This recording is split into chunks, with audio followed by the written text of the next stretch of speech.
Hello, welcome to Being an Effective Communication Partner for Complex Needs Students. This is part of the 2026 Para-Educator Conference. I'm Rachel Young, a staff developer with the Lincoln Intermediate Unit. We serve York, Adams, and Franklin counties. Before being a staff developer, I was a speech-language pathologist working with complex needs classrooms. Spent a lot of time working with students who were nonverbal or minimally verbal and training staff on how to understand the students and their needs and their wants, and also how best to communicate with those students so that we can increase their communication abilities. So today we're just going to talk a little bit about those things. And our only outcome for today is to identify at least 3 strategies to use when communicating with minimally or non-speaking students. And I want to talk a little bit about the word nonverbal, because sometimes when we say nonverbal, we don't always have the same definition of that. Really, we're talking about students who may be minimally verbal, could fit into that category, and also students who don't talk at all. So if you have students that are using just a few words that maybe are only understood by listeners that are familiar to them, they would also fit into that nonverbal category. But today we're going to talk about students who just have those complex communication needs. They may be difficult to understand. They may not communicate in the traditional verbal fashion. They may use an AAC device. They may use gestures. They may use some sign language. All of those things mixed together for some of our students really works well. So we're going to talk about strategies that you can use as a paraprofessional in their room in order to encourage their communication and to help them to understand what their role in the communication process is. So first, I want to start out by talking about what makes a good communication partner. And this can really be unique to different people. But when I'm talking about this, I'm talking about communication partner for somebody who's verbal. So this is kind of some of the preferences I have when I'm communicating with somebody, especially about things that are really important and in depth. So what makes a good communication partner for me is they always start with listening. I want their listening to be active so that they're engaging in that conversation. They're not, thinking about what they might say next, which is something that I'm sometimes guilty with when being a communication partner. But I want them to be engaged in the conversation. And then another thing that we can do is what's called reflective listening, which is where if I'm listening to you say something, I might say it back either in your exact words or paraphrasing it into my own words so that I can make sure that we are having the same understanding. Another thing that makes a good communication partner is understanding emotion, being able to pick up on, maybe that sarcasm or those underlying tones. When people say, I'm fine, we may take that as like oh, I'm fine, I'm doing great, or, I'm fine. That might convey that maybe they're not really fine or they're feeling a certain way about things. So I think it's important to be able to pick up on those that emotion with others when you're communicating with them. And the last one is being respectful, understanding that everybody has their own thoughts and feelings and respecting what they have to say, making sure that a communication partner has a turn to take in this conversation and we're not letting anybody feel out or not a part of the conversation. And really, I just wanted to bring up these good communication partner thoughts for myself because really they are mirrored with our students who have complex needs. We want to make sure that we're listening to them, and that listening may take longer than with a verbal student or a verbal communication partner. It's still important for us to try to understand their emotions, even if they aren't verbal. We want to try to understand how they're feeling, if we can read their body language. Because when you're communicating with somebody with verbal, you're continuing to pick up on their gestures and their body language. So that's not any different than our students with complex needs. And again, we want to be respectful to them when they're communicating, making sure that they have their turn, that we're respecting what their communication, even though if that might not be something that we want or desire. This is a good time for you to pause your video and think about what are some ways nonverbal students communicate.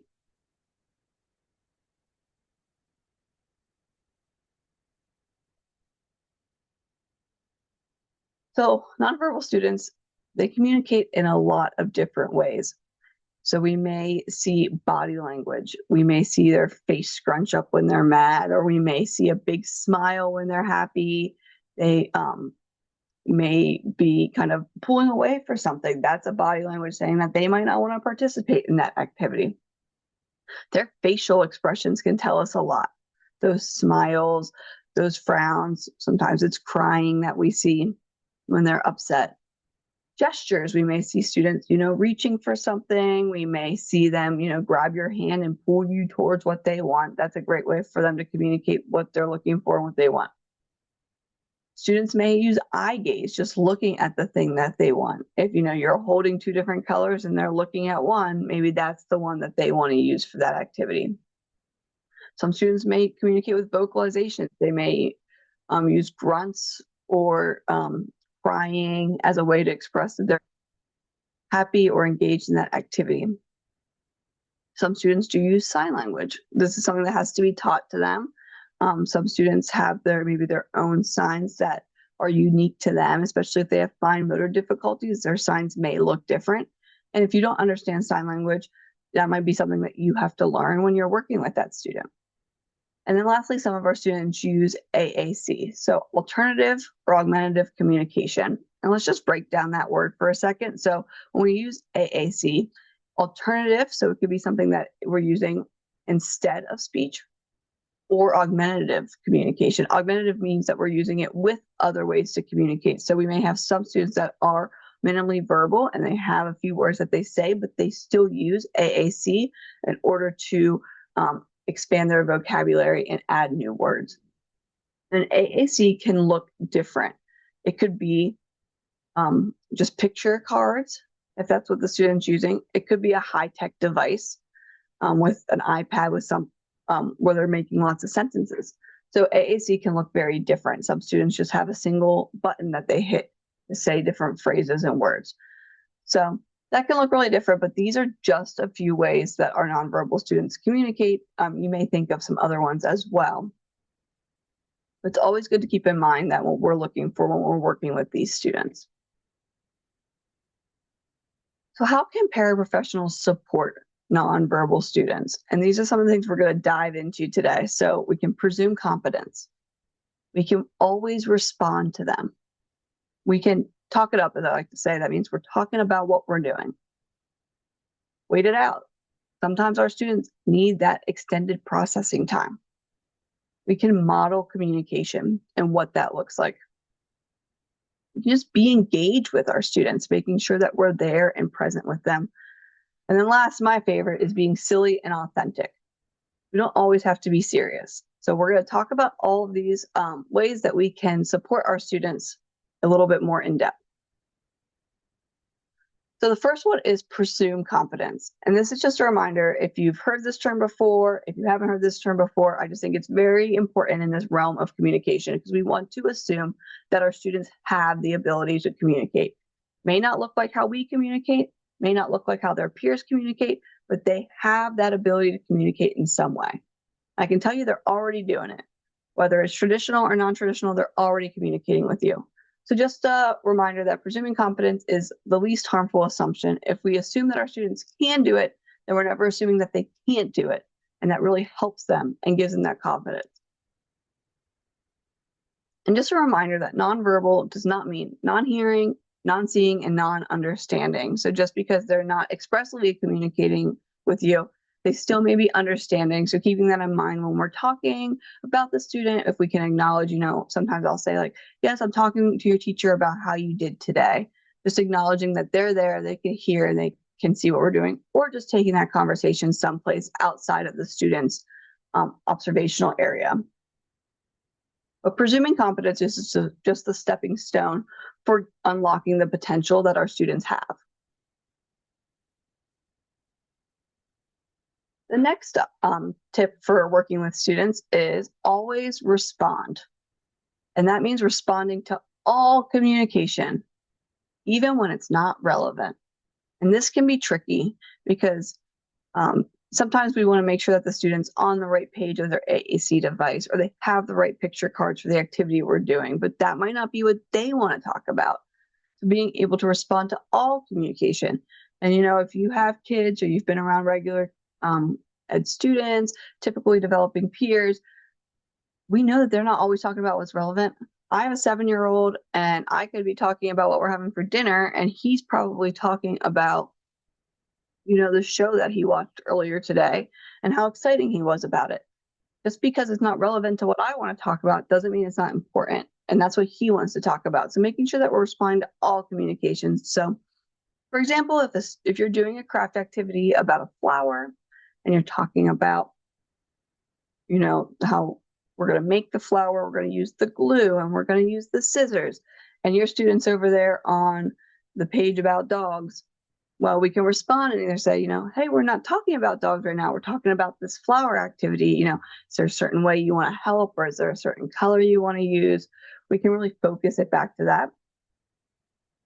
Or we could just say, oh, yes, flowers are outside. Sometimes dogs are outside. Maybe the dogs want to smell the flowers. We can try to make that connection for them to make it relevant.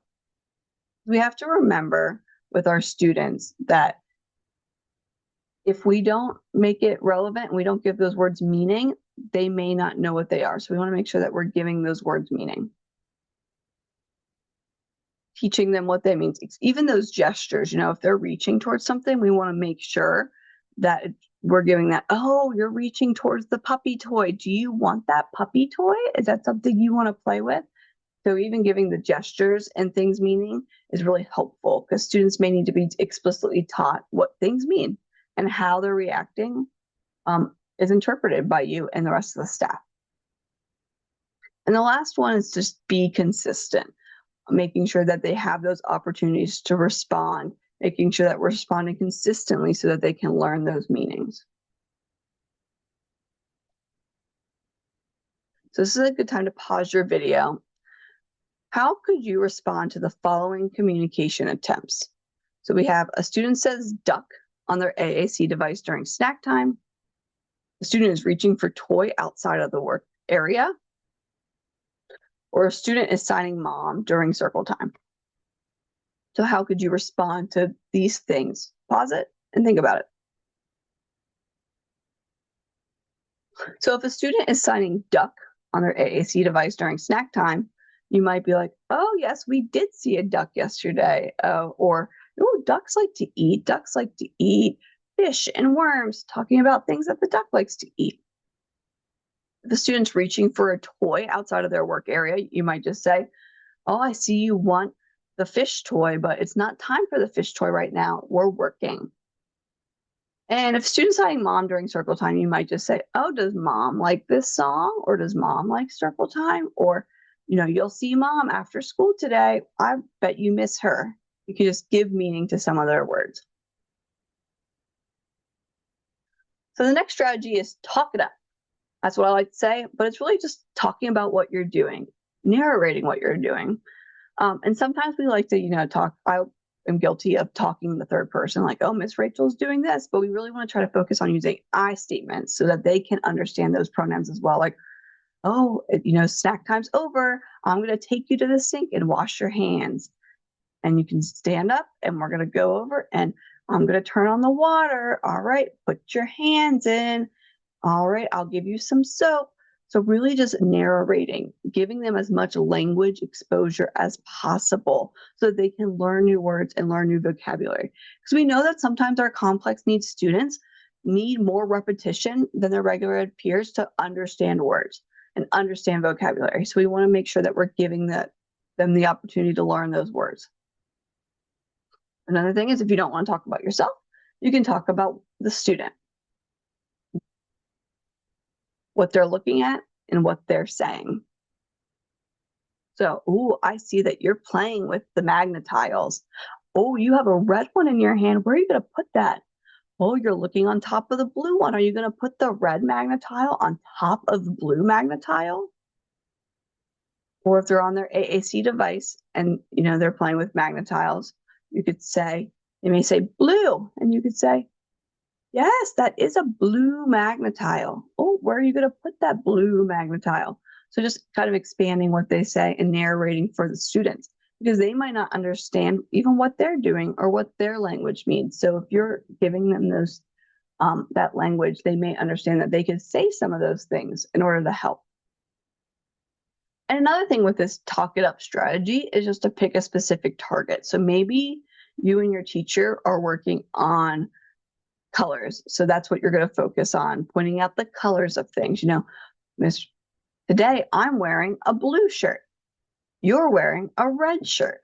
And we're going to really focus on the colors, and we're going to model it with either their AAC or the sign language so that they can get some words to go along with that. Maybe your specific target is pronouns. So you're going to say, he's a boy. Yes, there's our friend. He is a boy. And talking about those things. So Talk It Up is a great way to give students language and make sure that they're exposed to a lot of different words.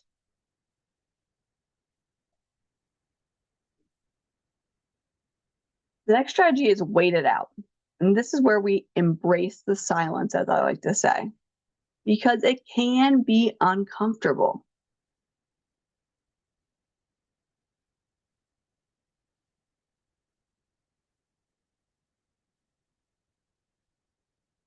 That there was just 10 seconds of wait time. And you probably thought, I probably should pause this video because she stopped talking. But no, that is just really me showing you what 10 seconds of wait time feels like. And it can be uncomfortable. But some students may need over 45 seconds of wait time. And that there's studies showing that sometimes that is the sweet spot for students. And you're really going to have to find what works for each student.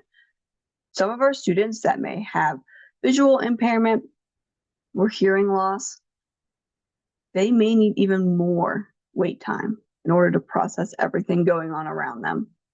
Just keeping in mind that we're going to wait them out. But we have to remember what wait time tells the student, because we're not just waiting for the processing time. We're also waiting so that we can communicate something. We want to communicate that it's their turn to talk. And we understand and we're being respectful that you need that time to process. And when we're waiting, we're also telling the students that what you have to say is valuable. And I'm here for you to wait it out. And I'm going to respect you in this communication attempt. So it can be hard and it can be awkward. And I know that as a speech therapist, I love to talk. So I love to fill that silence. And I know with paraprofessionals, they're there to help. You guys are there because you care about the students and you want to make them better and help. And so sometimes it feels like waiting is counter to that, because you're like, I could be doing something to support them. I could be doing something to help them. But really, we want to just make sure we're waiting and giving them that time that they need, because that might be helpful, helping them even more.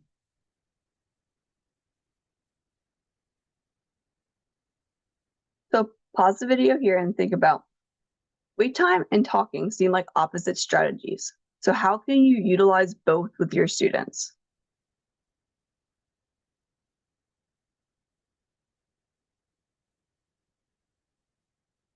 So even though wait time and talking may seem like opposite strategies, they can really go hand in hand together. And this is all about what I like to call the paraprofessional superpower, which is where you guys can learn your students that you're working with so well. And you can understand when to use each of these strategies. You might know when the student's more likely to communicate with you. You may be able to look at the student and say, oh, they want to tell me something. Let me wait and stop talking now. Or you may be able to look at the student and say, they're not going to give me anything right now. So let me just talk about what they're doing to expose them to that language. So really thinking about the student and when we might use these strategies. And if maybe it's not so obvious with a student, you and your team can make a plan. We're going to narrate this part of the day. We're going to make sure that we give them wait time when we expect them to respond. We're going to give them wait time during these other times in case they have something to say. So maybe a plan and a talk with the team if it's not so obvious on when to use each of these strategies.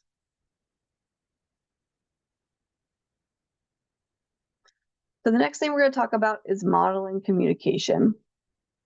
And we want to make sure that we're modeling all types of communication. That includes good verbal speech. That means, we're using grammar, full sentences, we're modeling those target words that we want the student to start using.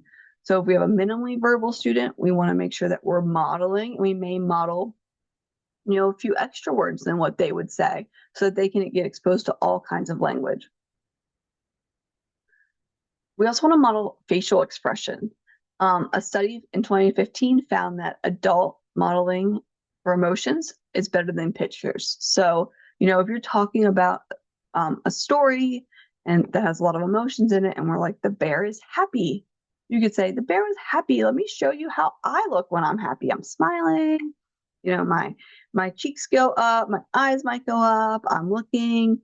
But then the bear gets sad and I'm going to frown and I'm going to, put my head down. You're modeling those facial expressions, because an adult model or even a peer model, if you have that ability, helps the students to learn so much better than those picture cards. It's hard for them sometimes to relate picture cards of emotions to that feeling.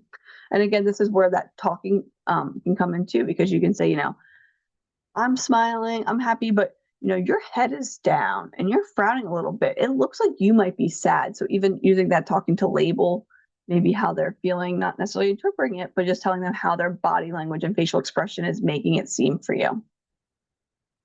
Another thing is modeling gestures. So this can be songs. There's so many songs that use good gestures. They may not be typical gestures, but they can help us, the student, to understand that gestures can be communicative and they can be communicating something with gestures. They can be pointing. Pointing is a great gesture that a lot of our students with complex needs don't do. That look or get attention, or I want to share this moment with you. That's what pointing tells us. And just using gestures in everyday interactions, waving.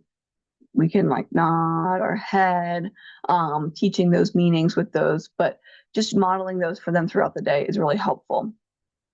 Another thing is modeling on the AAC device, and modeling without the expectation that the student's going to respond. So just so that they can have that AAC language input and exposure.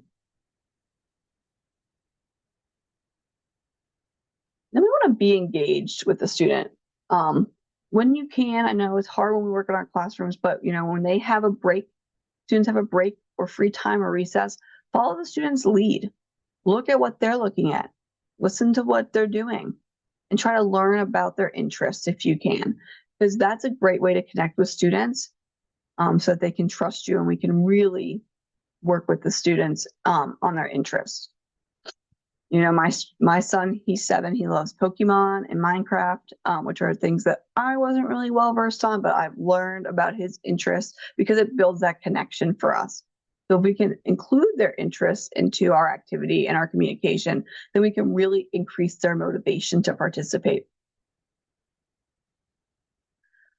And another way to engage with the student is just to repeat what they say and then expand that utterance. So, consider picking a specific target. Maybe our target is colors again. So the student says dog, you might say dog, then it's a black dog. So, or example, the student's playing with blocks and they may say, pick it up and say block. You could say block. Oh, you have a rectangle block. It's yellow. So giving some expansion on what they're saying and adding more language to their utterances. So pause and think, what are some ways to expand the following communication? So if a student says go on the AAC device, student points to a fire truck, or student signs dad.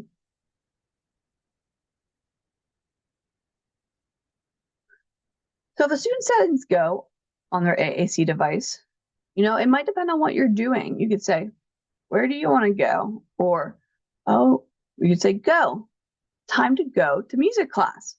And then you're going to stand up and go to music class. Student points to the fire truck. You might say, fire truck? Say, it's a red fire truck. And then you may even talk about the last time you guys saw a fire truck or watched a fire truck video, so you can relate that back to a real life experience. Student signs dad.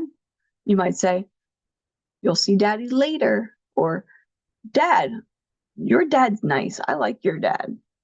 So we might be just expanding those utterances. We want to be positive and authentic. We want to make our interactions with the students positive and focus on building those connections, because connections build trust with our students, and trust makes them take more risks. And you might not think that communication is taking risks, but if students are unsure of themselves and are not confident, communicating with you may be a huge risk for them. So we want to make sure that we're building those connections so we can build those trusts, so our students can really take those risks and try new things. And we really want to be silly. It's our students like to have fun. Our students like to, be engaged. When we work with students, they don't want to just be doing cards. We want to make sure that we're able to have those authentic connections with them and those authentic moments with them. And again, being silly could make that connection with them. And I think that it's just really important. And, if we think about our early communicators, are typically developing. It's normally, like the last year, sorry, we're really thinking about like students that are like 6 months to like 2 years old. And think about those interactions. They're very silly. We might play peekaboo. We might sing a song and then stop and wait for them to laugh. We may be doing those gestures. So being silly is just a natural part of that communication development and communication process. And it doesn't have to end just because our students are in this early developmental communication phase, but they may be a little bit older.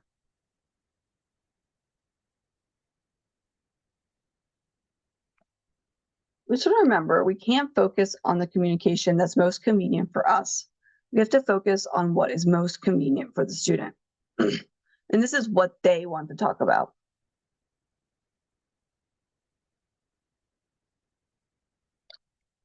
Thank you for joining me today for this session. If you have any questions, my email was at the beginning of this slide deck. Thank you.